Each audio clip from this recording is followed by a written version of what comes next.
जय हिंद दोस्तों, स्वागत है एक बार फिर से आपका हमारे और आपके प्यारे से यूट्यूब चैनल 92 एडू पर। तो आज हम आपके लिए लेकर आए हैं BSc minor physics BSc second year का एक और मोस्ट इम्पोर्टेंट टॉपिक। ये वाला टॉपिक हमारा यूनिट 2 का लास्ट टॉपिक रहेगा। इसके बाद हम यूनिट 3 शुरू करेंगे। ओके, तो ये है हमारा बी एच एम में relation, B vector, H vector और एम वेक्टर में रिलेशन। इस रिलेशन से पहले आपको ये कुछ फॉर्मूले दिए गए हैं, इन्हें आपको पढ़ लेना है। ये फॉर्मूले इंपॉर्टेंट है, इनमें कुछ मैंने बताए हैं, कुछ नहीं बताए हैं, इसलिए मैंने सबको एक साथ लिख दिया है कि आप देख लो जो जो मैंने नहीं बताए। जैसे एक ये नहीं बताया, एक ये नहीं बताया, तो इन्हें आप अच्छे से पढ़ लो, ठीक है। और ये वाला प्रूफ बहुत छोटा प्रूफ है, 5 मिनट का या फिर 2-3 मिनट का ही है ये प्रूफ। तो चलिए देखते हैं इसे कैसे प्रूफ करना है। तो इससे पहले हम जान लेते हैं बी वेक्टर, एच वेक्टर और एम वेक्टर होते क्या हैं। तो बी वेक्टर, इसे तो आप लोग जानते हैं, ये होती है चुंबकीय क्षेत्र। ये तो पता है ना, बी वेक्टर होती है चुंबकीय क्षेत्र, चुंबकीय क्षेत्र, ठीक है। इसके बाद एच वेक्टर, तो एच वेक्टर होता है मुक्त धाराओं के कारण चुंबकीय क्षेत्र। किसके कारण? मुक्त धाराओं के कारण। मुक्त धाराओं, और मुक्त धाराएं और बद्ध धाराएं, ये दो प्रकार की धाराएं होती हैं। एक मिनट बताता हूं मैं। चुंबकीय क्षेत्र, तो धाराएं दो प्रकार की होती हैं, मुक्त धाराएं और बद्ध धाराएं। तो मुक्त धाराएं वे धाराएं होती हैं जिन्हें हम प्रारंभ कर सकते हैं, जैसे जो हमारे तारों में बहती है, नॉर्मली घर में तारों में बहती है, वो कहलाती है मुक्त धारा। मुक्त धारा जिन्हें हम प्रारंभ कर सकते हैं, रोक सकते हैं, जैसे एमीटर द्वारा नाप भी सकते हैं, ये कहलाती हैं मुक्त धाराएं।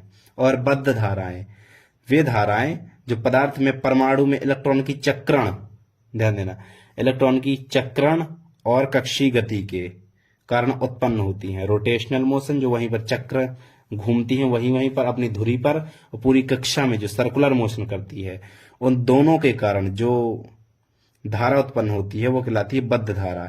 इन्हें चालू अथवा बंद नहीं किया जा सकता। ध्यान है, मतलब थोड़ी समझ गए। बद्ध धारा जिन्हें चालू बंद नहीं किया जा सकता, ये इलेक्ट्रॉनिक कक्षीय गति और चक्रण गति के कारण उत्पन्न होती है। और जो मुक्त धाराएं होती हैं इन्हें बंद कर सकते हैं, चालू कर सकते हैं, ये सब कर सकते हैं इन्हें, ठीक है। एच वेक्टर हो गया। इसके बाद हम देखते हैं एम वेक्टर। एम वेक्टर कहलाता है एकांक आयतन में चुंबकीय आघूर्ण। एकांक आयतन में चुंबकीय आघूर्ण, ये चुंबकन तीव्रता भी कहलाती है। चुंबकन तीव्रता, इसे चुंबकन तीव्रता भी कहते हैं, ठीक है। तो चलिए अब बढ़ते हैं अपने डेरिवेशन की तरफ। प्रूफ, क्या प्रूफ करना है, ठीक है। तो प्रूफ के लिए हम जानते हैं जो आई एस होता है, आई एस, इस फॉर्मूले को मैंने नहीं बताया शायद, हाँ, आई एस, ये बद्ध धाराओं वाला एक टॉपिक है छोटा सा। आई एस, आई फ्री और आई बाउंड, इन दोनों का योग होता है।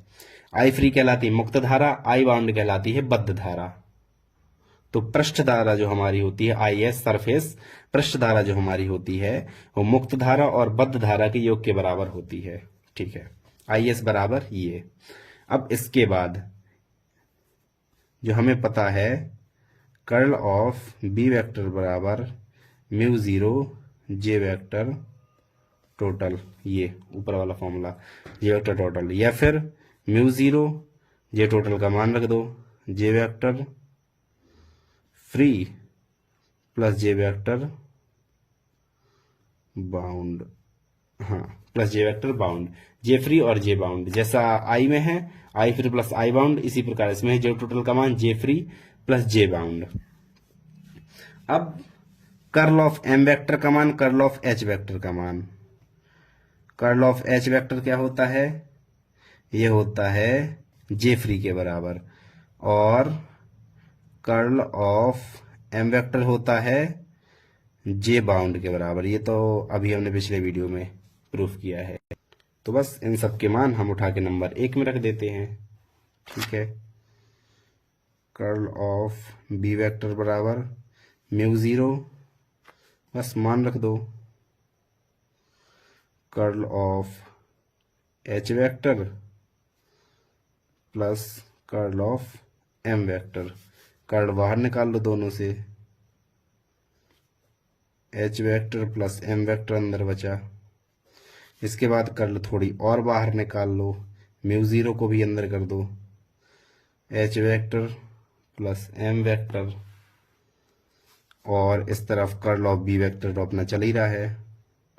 दोनों तरफ कर्ल कर्ल है, दोनों तरफ कैंसिल हो जाएगा। तो बी वेक्टर बराबर mu zero H vector plus M vector, ये होता है बी एच एम में रिलेशन। ये है हमारा प्रूफ, बस इतना सा है। देखो एक ही फ्रेम में आ गया एक बार में पूरा। तो ये वाला वीडियो हमारा यहीं पर एंड होता है और इसके साथ हमारी टॉपिक भी यहीं पर खत्म होती है। इसके बाद हम शुरू करेंगे अगली टॉपिक, यूनिट खत्म होती है और इसके बाद शुरू करेंगे अगली यूनिट 3। ओके, तो बने रहे हमारे चैनल के साथ। Thank you so much, bye bye.